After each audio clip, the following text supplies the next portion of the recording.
कोपरगाव शहरात सोमवारी 22 जून रोजी झालेल्या जोरदार पावसानंतर अनेक भागात पावसाचे व गटारीचे पाणी रस्त्यावर साचल्याचे चित्र पाहायलाच मिळाले। यावरून नगरपालिकेच्या नालेसफाईच्या कामावर प्रश्नचिन्ह उपस्थित करत राष्ट्रवादी काँग्रेसचे नगरसेवक इम्तियाज अत्तार यांनी सत्ताधाऱ्यांवर टीका केली आहे।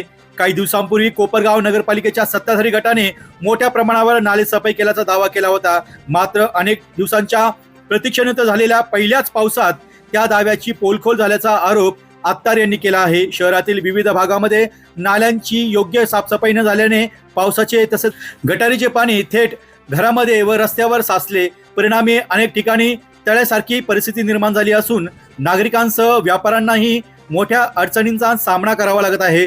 नालेसफाईच्या नावाखाली केवळ गाजावाजा करण्यात आला। प्रत्यक्षात कामे प्रभावीपणे झाली असती तर पहिल्याच पावसात शहरातील रस्त्यांवर पाणी साचले नसते, असा आरोप अत्तार यांनी केला आहे।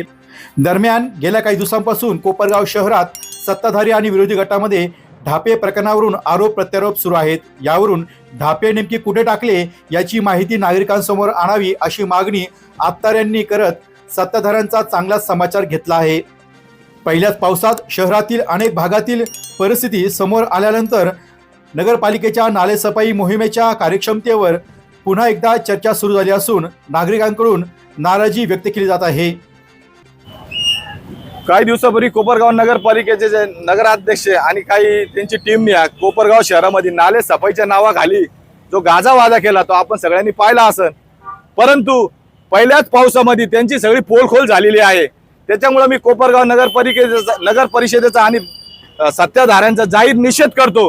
मुळात म्हणजे आपण पाहत असन का इकडं आपले आरोग्याचे अधिकारी हे स्वतः आपल्याला सांगत होते इकडं चेंबर नाहीये, ढापे नाहीये।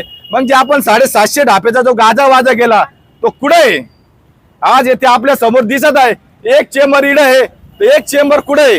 का स्वतः साहेब म्हणून राहिले की चेंबर नाही, ढापे नाही, मग आहे कुठे 750 ढापे आपले?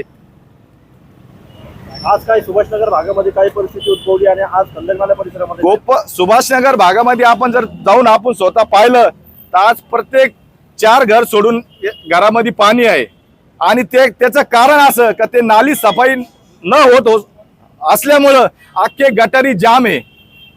त्याच्यामुळे तो पाणी पावसाचं पाणी त्याच्यात न जाता लोकांच्या घरात जाऊ राहिला।